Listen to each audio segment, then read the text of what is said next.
천미애수님, 오늘은 연중제 18주간 화요일입니다. 복음 묵상 함께 하도록 하시겠습니다. 성부와 성자와 성령의 이름으로 아멘. 오늘 복음 내용은 예수님께서 무리를 걸으신 내용을 넘어서서 베드로가 무리를 걸은 거죠. 마테오 복음인데, 특별히 마테오 복음은 교회의 복음이기 때문에 교회의 수장으로서 마테오에게 열쇠가 주어지고 물고기를 잡아서 성전세를 내고 기타 등등 베드로에게만 연결된 내용들이 다른 복음에는 안 나오는 내용들이 굉장히 많이 나오죠. 왜냐하면 베드로가 교회의 수장이고 우리들은 이 뒤에 있는 사람들처럼 배를 그냥 타고 있는 것이 아니라 교회의 수장인 베드로를 우리가 닮아 나가야 하는 거죠. 저도 무리를 한번 이제 걸어보려고 노력을 하는데, 신자분들이랑 같이 있으면 뛰어내리지 말라고 이렇게 자꾸 잡아서 갈릴레아 호수에서 뛰어내리지 못한 적이 있는데, 안 잡았으면 지금 여기 없겠죠, 그쵸? 그래서 아무튼 우리들의 믿음, 예수님과 닮아지려는 믿음, 요즘에 굉장히 제가 이 복음에 많이 꽂혀 있는데, 아무튼 그 믿음 우리도 한번 따라가려고 하는 마음으로 복음 같이 읽어봤으면 좋겠습니다. 마테오가 전한 거룩한 복음입니다. 군중이 배불리 먹은 다음 예수님께서는 곧 제자들을 재촉하시어 배를 타고 건너편으로 먼저 가게 하시고, 그동안에 당신께서는 군중을 돌려보내셨다. 군중을 돌려보내신 뒤 예수님께서는 따로 기도하시려고 산에 오르셨다. 그리고 저녁때가 되었는데도 혼자 거기에 계셨다. 배는 이미 무태서 여러 스타디온 떨어져 있었는데 마침 맞바람이 불어 파도에 시달리고 있었다. 예수님께서는 새벽에 호수 위를 걸으시어 그들 쪽으로 가셨다. 제자들은 예수님께서 호수 위를 걸으시는 것을 보고 겁에 질려 유령이다 하며 두려워 소리를 질러댔다. 예수님께서는 곧 그들에게 말씀하셨다. 용기를 내어라. 나다. 두려워하지 마라. 그러자 베드로가 말하였다. 주님, 주님이시거든 저더러 물 위를 걸어오라고 명령하십시오. 예수님께서 오너라 하시자 베드로가 배에서 내려 물 위를 걸어 예수님께 갔다. 그러나 거센 바람을 보고서는 그만 두려워졌다. 그래서 물에 빠져들기 시작하자 주님 저를 구해주십시오 하고 소리를 질렀다. 예수님께서 곧 손을 내밀어 그를 붙잡으시고 이 믿음이 약한 자야 왜 의심하였느냐 하고 말씀하셨다. 그러고 나서 그들이 배에 오르자 바람이 그쳤다. 그러자 배 안에 있던 사람들이 그분께 엎드려 절하며 스승님은 참으로 하느님의 아드님이십니다 하고 말하였다. 그들은 호수를 건너 겟네사렛 땅에 이르렀다. 그러자 그곳 사람들이 그분을 알아보고 그 주변 모든 지방에서 사람들을 보내어 병든 이들을 모두 그분께 데려왔다. 그리고 그 옷자락 술에 그들이 손이라도 대게 해주십사고 청하였다. 과연 그것에 손을 댄 사람마다 구원을 받았다. 주님의 말씀입니다. 그리스도님 찬미합니다. 오늘 복음 말씀을 이제 흐름상 말씀을 드리자면, 지금 이 무리를 걷는 내용은 항상 모든 복음이 다 똑같아요. 뭐 다음에 나오는 거죠? 5천 명을 먹이신 기적 다음에 나오는 거죠. 근데 특별히 마테오 복음은 이 5천 명을 먹이시는 기적을 뭐와 연결시켰다고 그랬어요? 최후의 만찬과 연결시켰다고 그랬죠. 그렇죠? 그들에게 빵을 들고 하늘에게 감사 기도를 드리신 다음에 떼어서 제자들에게 나누어 주시며 이렇게 하는 게 마테오 복음에서는 최후의 만찬 때 예수님께서 빵을 들고 하늘에 감사를 드리고 쪼개어 제자들에게, 이게 똑같아요. 이 말이 일부러 맞춘 거예요. 마테오 복음은. 그러니까 요한 복음은 요거 뒤에 그 5천 명을 먹이신 기적을 또 다른 예수님의 성체성혈로 설명을 하지만 마테오 복음은 없어요. 이미 5천 명을 먹이신 기적이 성체성혈의 기적이야. 그러니까 성체를 영한 사람은 어때야 되는가가 바로 마테오 복음에서는 무리를 걷는 사람이란 말이에요. 성체를 먹은 사람이라면 바로 예수님 먹는 게 아니라 어떻게 되는 거예요? 내 안에 모시는 거죠. 죄송합니다. 내 안에 모시면 내가 그리스도와 한 몸이기 때문에 그리스도께서 하신 거는 나도 할 수 있어 라는 마음으로 그리스도처럼 살아가려고 물 위로 뛰어내리는 삶을 살아야 된다. 이런 말을 표현하고 있는 거죠. 그러면 도대체 제자들에게 물 위를 뛰어내려서 걷는 삶이란 무엇인가? 라고 볼 때 그 뒤에 뭐가 있어요? 예수님께서 이제 옷자락 술에 손만 대도 사람들의 병이 고쳐졌다라고 하는 거죠. 그렇다면 마테오는 뭘 이야기하고 싶은 거냐면, 그래, 그러면 제자들은 우리도 사람들의 병을 고칠 수 있어 라고 병을 고쳐주는 사람이 되라는 거죠. 치유하는 사람이. 근데 그럴 때는 항상 뭐가 있어요? 내가 이렇게 안수를 했는데 이 사람이 낫지 않으면 내 믿음이 약한 것이 만천하에 드러나게 되잖아요. 그쵸? 그러니까 점점 더 신부님이 안수, 치유의 그런 거를 해주는 게 줄어드는 거예요. 근데 그러지 말라는 거죠. 우리가 되든 안 되든 이렇게 뭐 물에 빠졌다가 두렵죠. 물에 빠졌다가 그러더라도 한번 해보자는 거죠. 그러면서 예수님을 조금씩 더 우리들이 닮아갈 수 있다. 그런 내용인 거죠. 근데 이게 사제들만이 아니라 평신도들도 마찬가지인 거죠. 그렇죠? 우리 평신도 분들은 과연 이 세상에서 예수님을 안 믿는 사람들과 믿는 사람들이 구별이 되는지, 그래서 세상에서는 찾아보기가 되게 힘들어요. 식사할 때만 그냥 이렇게 성호 긋는 사람도 거의 찾아보기 힘들고, 그러니까 믿는 사람이 많을 텐데 이제 그렇게 세상에서는 내 자신을 드러내 보이지 않으려고 하는 겸손하신 분들이 되셔서 하느님도 나도 너를 모르겠다라고 마지막 시간에 그런 이야기를 들으면 안 되겠죠. 그렇죠? 그러니까 우리는 예수천국 불신지옥 그렇게 막 하고 있는 사람들에 대해서 뭐라고만 할 것이 아니라 어쩌면 그들의 믿음도 우리가 본받아야 되지 않을까. 우리가 믿음이 있으면 어떻게 드러나지 않을 수가 있겠어요? 물 위를 걷는데 어떻게 드러나지 않을 수가 있겠어요? 그렇죠? 믿음이 생겨서.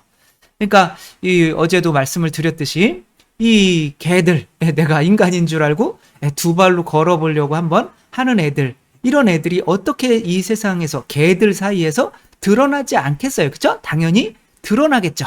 그러니까 너무 우리가 이 세상에서 정말 두려워해야 되는 거는 드러나지 않는 거. 그래서 어떤 예수님의 비슷한 삶을 살려고 하더라도 반드시 드러내놔야 하는 거죠. 리오넬 메시, 저도 옛날에 메시라는 소리를 3번 들은 적이 있는데 키가 작아서 그래서 이 발롱도르, 이게 뭐 뜻이냐면 금으로 만든 공이라는 거예요. 이게 이제 1년에 전 세계에서 축구를 가장 잘한 한 명씩 주는 거예요. 그걸 6번을 탄 사람, 6개. 그러니까 전 세계에서 가장 축구를 잘하는 사람이고 역대 어떻게 보면 가장 잘한 사람일 수도 있는 이 메시가 전에 그런 말을 했었어요. 이 사람이 움직이는 거는 예측할 수가 없어요. 그러니까 사람이 못 막아. 그러니까 달려들질 못해요. 달려들면 훅 빠져가지고 나가거든요. 그러니까 이 사람을 예측할 수가 없으니까 막기가 너무 어려운 거예요. 뭐 가랑이 사이도도 빼고 머리 위로도 빼고 옆으로 왼쪽으로도 빼고 오른쪽으로도 빼고, 그러니까 도대체 종잡을 수가 없는 거예요. 그러니까 이 사람이 왜 그런 말을 했어요? 내가 만약에 이 상대편이 나를 예측할 수 있는 방향으로 움직인다면 나는 더 이상 메시가 아닐 것이다. 그러니까 정확히 기억은 안 나는데 비슷하게 얘기를 했어요. 나는 이 사람들이랑 달라라는 거죠. 그렇죠? 이게 교만한 것처럼 보일 수 있어도 나는 할 수 있다는 거죠. 그렇죠? 그러면서 지금 위로 이렇게 하고 있는 게 뭐예요? 성호 긋는 거죠. 내가 하느님을 믿기 때문에 나는 항상 이 사람들이 생각하는 것과 다르게 움직여서 이 사람들을 제껴낼 수가 있어 라고 생각을 하는 거예요. 그리고 본인이 그렇게 되는 거죠. 그러니까 이 사람이 제일 두려워하는 게 뭐예요? 평범해지는 거. 이 사람은 오른발 잡으니까 오른쪽으로 빼겠네? 저 같은 경우는 그러죠. 항상 오른쪽으로. 그러니까 나중에는 해다 보면 읽히죠. 그쵸? 그러는 게. 근데 이 사람은 읽히지가 않는 거예요. 그러니까 다 본인은 할 수 있다고 생각을 하는 거예요. 왜? 내가 하느님 믿으니까. 이게 믿는 사람들이 제일 두려워해야 되는 게 바로 평범해지는 거. 사람들 가운데 있는데 구별이 안 되는 거. 이거를 가장 두려워해야 되는데 요즘은 너무 이런 거를 두려워하지 않는 게 아닌가. 그래서 이태석 신부님이 어떻게 됐어요? 보통 의사들과 내가 그냥 의사로서 그냥 살았다면 이 세상에서 드러날 수가 없는 거죠. 그렇죠? 근데 이분은 어떠한 삶을 거부한 거예요? 평범한 삶을 거부한 거죠. 뭐가 있으니까? 믿음이 있으니까. 나는 무리 걸을 수 있어. 나는 저 가난한 사람들에게 가서 중풍, 나병 환자 이런 사람들 고쳐주면서도 나는 충분히 행복할 수 있어. 이렇기 때문에 내가 드러나는 거죠. 그러니까 믿는 사람으로서 평범해지는 게 가장 두려운 거예요. 왜? 배 위에 타고 있는 거, 내 자아에 갇혀 있는 삶을 사는 다른 사람들이랑 구별되지 않고 예수님한테 저도 예수님처럼 뛰어내리게 해주세요 라고 하지 않는다면 마테오로서는 믿음이 없다고 보는 거죠. 네, 당연히 누구예요? 우리 그 마더 데레사도 마찬가지신 거지, 그렇죠? 예, 지금처럼 더운 이때 아주 작은 방에서 선풍기도 없이 주무셨어요. 그러면서 새벽 4시부터 밤 11시까지 기도와 일밖에 없었어요. 그러면서도 행복할 수 있다고 본인이 생각을 하시니까 수녀님들 중에서도 드러나시는 거죠. 나는 할 수 있어 라는 거예요. 그러니까 이분이 이런 말을 했어요. 내가 하늘나라에 베드로에서 꿈에서 만났는데 내가 하늘나라에 정말 가난한 사람들로 가득 채우겠다. 이거 정말 대단하지 않아요? 그죠? 그러니까 그걸 할 수 있어? 당연하지. 나는 예수님을 믿으니까. 이런 거죠. 그러니까 우리들 살아가는 데에서도 마찬가지잖아요. 그죠? 어떤 분이 진짜 집이 불이 타셨어요. 제가 아는 신자분인데 그러면서 이렇게 성당에 나오셔서 집도 없어요. 이제 호텔 방에 머무르시면서 감사하대요. 그래서 왜 감사하냐고 그러니까 아무도 안 죽고 또 그러니까 아마 보험을 들어놓으셨나 보죠. 아무튼 그런 거죠. 그게 특별한 거죠. 이렇게 내가 믿으니까. 보통 사람들처럼 난 집 없어졌네 어떡하나 이런 게 아니라 나는 특별해야 돼요. 왜? 믿으니까. 물 위를 걷는 사람이랑 배 위에 타서 그냥 안전하려고 하는 사람이랑은 차이가 있어야 되는 거예요. 그러니까 여러분들이 진짜 참지 말아야 되는 거는 정말 평범하시네요. 이런 거는 참으면 안 돼요. 그래서 여러분 평범한 주부, 평범한 엄마 아빠, 평범한 직장인, 평범한 그냥 신앙인 그렇게 돼서는 안 돼요. 진짜 믿음이 있다는 거는 물 위를 걸으면 여러분들은 반드시 이 세상 사람이 아닌 것처럼 특별해져야 된단 말이에요. 그렇죠? 그러니까 일본에서 다 아는 이야기지만 안 믿었던 사람이죠. 당연히. 그렇죠? 가와가미 기이치라고 하는 사람이 전쟁이 끝나고 나서 집으로 돌아왔더니 2차 세계대전 끝나고 나서 이제 일본 그 해군 장교였어요. 집으로 돌아왔더니 너무나 이제 안 좋은 거죠. 상황이 다들 피폐하고 원자폭탄도 맞고 막 그랬으니까 얼마나 안 좋겠어요. 그런 상황에서 더 안 좋은 거는 사람들의 시선이었다는 거야. 자기를 쳐다보면서 저 인간들 때문에 우리가 졌어 라고 하는 그런 비난의 어떤 눈초리들 그런 게 너무 힘들었던 거죠. 그러니까 모든 게 다 불만인 거고 나는 목숨 걸고 싸우다 왔더니 인간들이 나를 이렇게 취급해? 라고 하며 하다가 보니까 몸이 이제 얼굴만 그냥 움직일 수 있고 온 몸이 마비가 되는 증상을 겪게 된 거죠. 그때 정신과 의사 그 병원에서 정신과 의사 이름이 호치라 씨래요. 호치라라고 하는 의사가 이렇게 이야기를 하는 거죠. 기치 선생, 낫고 싶으세요? 예, 낫고 싶죠. 그럼 제가 시키는 대로 할 수 있겠어요? 네, 뭐든지 할 수 있습니다. 그럼 저를 한번 따라해 보세요. 감사합니다. 아니, 지금 이런 상황에서 감사하냐고요. 그러니까 매일 분노와 적개심과 막 이런 거로 가득 차 있던 기이치 장교가 감사합니다라는 말이 안 나오는 거예요. 그러니까 이게 믿음이잖아요. 그죠? 그러니까 믿으면 어떻게 되는 거예요? 감사합니다를 해야 되는 거예요. 자, 오늘부터 감사합니다라는 말을 하루에 1만 번씩 하셔야 합니다. 감사하려는 마음만이 당신의 마비된 몸을 치료해 줄 수 있습니다. 지금 이 의사가 누구의 역할을 하는 거예요? 예수님의 역할을 하는 거죠. 그렇죠? 그러니까 본인도 감사합니다라고 하니까 이렇게 잘 살고 있기 때문에 너도 감사합니다라고 하면 그렇게 살 수 있어라는 믿음이 있는 거잖아요.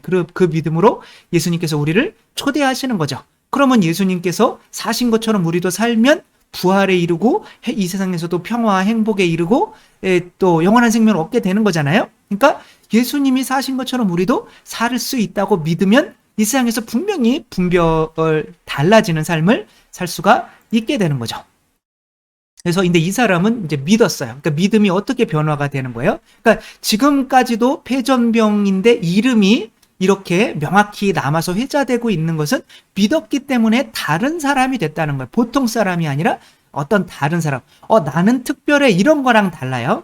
나는 특별해 이거는 열등감에서 나오는 나는 특별하니까 나는 그러려고 다른 사람을 심판해. 저 인간은 나쁜 인간, 저 인간은 좋은 인간 그러면서 나는 저 인간과 달라라고 하는 건 바리사이지만 믿음으로 나는 그리스도와 같아질 수가 있기 때문에 이 세상에서 안 믿는 사람과는 달라라고 하는 얘기랑은 다른 거죠. 그렇죠? 그렇게 해서 억지로 감사합니다라는 말을 밖으로 내뱉었어요. 이때는 뭐가 와요? 두려움이죠. 그렇죠? 아, 지금 뭐가 감사하냐고, 그런다고 몸이 좋아지냐고, 안 좋아질 거라고 자꾸 언제 하는 사람들이 있겠다. 가족이 그럴 수도 있고, 그러면서 진짜 안 좋아지고 죽으면 너무 창피한 일인 거죠. 그러니까 베드로가 큰 바람이 일 때 두려워서 물속으로 빠지는 것도 마찬가지인 거죠. 그렇죠? 물론 내가 이렇게 따라해 보세요라고 하는 것도 두려움인 거예요. 내가 하니까. 근데 그 사람은 별로 덜 들어온 게 왜? 내가 한번 해봤으니까 되니까 믿으니까 그렇게 할 수가 있는 거죠. 그렇죠? 그래서 그 의사는 그렇게 할 수가 있고 예수님도 그렇게 먼저 믿으셔서 무리를 걸으셨기 때문에 그렇게 한 거죠. 하루는 막내 아들이 감나무에 홍시가 빨갛게 익은 것을 보고 저 홍시를 아버지께 갖다 드려야겠다라는 마음으로 홍시 2개를 따서 아버지 감 드세요. 감이 없으시네요. 죄송합니다. 아무튼 감이 있다 없다. 감이 감사합니다. 그러는 거예요. 그러니까 그러니까 그래 감사합니다라고 입은 움직이니까 감사합니다라고 하는데 손이 이렇게 움직이더래요. 이거 뭐지? 손이 움직이네? 감사합니다. 그러니까 아이도 놀래고 이 사람도 놀래고 그때부터 신기하게도 마비되었던 손이 움직이고 또 팔까지 이제 움직이고 다리, 몸 구석구석까지 이 움직임이 이어지는 거야. 경직세에 있었던 이 몸은 마치 이 마법이 풀리듯 감사의 주문으로 이렇게 풀리게 된 거죠. 이렇게 이 사람은 특별한 어떤 뭐 이렇게 해서 치유되는 예는 너무도 많아서 뭐 제가 강의한 거에서도 한 100분이 넘을 것 같아요. 그렇죠? 그런 거는 너무도 많죠. 근데 그렇게 된 다 어떤 이유가 뭐예요? 믿음인 거죠. 그렇죠? 그러니까 믿음의 힘으로 그분들은 평범하게 병 걸렸으면 죽어야 돼. 뭐 이런 것을 극복하신 거죠. 뭐 어떤 분은 3개월 만에 유방암인데 말기예요. 죽어야 돼. 근데 3개월 만에 치유가 된 사람도 있어요. 나는 치유됐습니다라고 믿고 그냥 치유된 것처럼 사는 거예요. 그냥 재밌는 TV 보고 하니까 3개월 뒤에 찍었는데 완전히 유방암에 그 암세포가 다 사라져 버렸어요. 뭐 이런 것도 있는 거죠. 그렇죠? 그러니까 우리들이 이 세상에서 세상엔 병 걸리면 죽어야 돼. 세상에서는 뭐 아무튼 그런 세상 사람들이 못 배우면 가난해야 돼. 뭐 이런 세상에서의 이런 것들을 우리는 어떻게 해야 돼요? 거부해야 돼요. 왜? 믿음이라고 하는 거는 불가능한 것을 가능하게. 물론 하늘나라에서 믿음은 당연한 거예요. 그러나 이 세상에서 무리를 걷는 것은 당연한 게 아닌 거죠. 그렇죠? 우리 개가 마치 2발로 걸으면 반드시 다른 사람들과 구별이 되는 것처럼 우리 모두도 믿음이 있는 사람으로서 정말 당연하게 배 위에 타서 있는 것을 당연하게 여기지 않고 물 위를 분명히 두려움 속에서 실패도 하고 하겠지만 물 위를 걸으며 나는 이 세상 사람들과는 달라라고 하는 평범해짐을 거부하는 우리들 모두가 되었으면 좋겠습니다. 주님께서 여러분과 함께 전능하신 천주 성부와 성자와 성령께서는 여기 모인 모든 이에게 축복을 내리시어 길이 머물게 하소서. 주님과 함께 가서 복음을 전합시다. 하느님 감사합니다. 성부와 성자와 성령의 이름으로 아멘. 감사합니다. 사랑합니다.